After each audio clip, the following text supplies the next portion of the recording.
Okay. Thank you, Chair. I thank you, Chair, for giving me the first opportunity, at least. To the nominee, you have a background of politics. Maybe you have got a good part of your life. You've been in politics. And we've known you to be loud, cacophonous out there when there is national issues. You are loud and sensational. I've used that word cacophonous because that is it.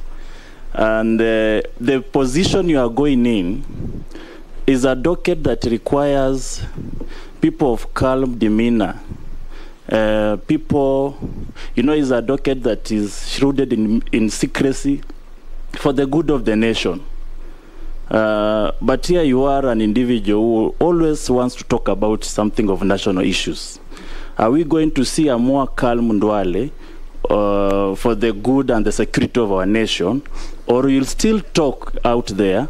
In some cases, we may also have a slip of the tongue and take us to war. It happens.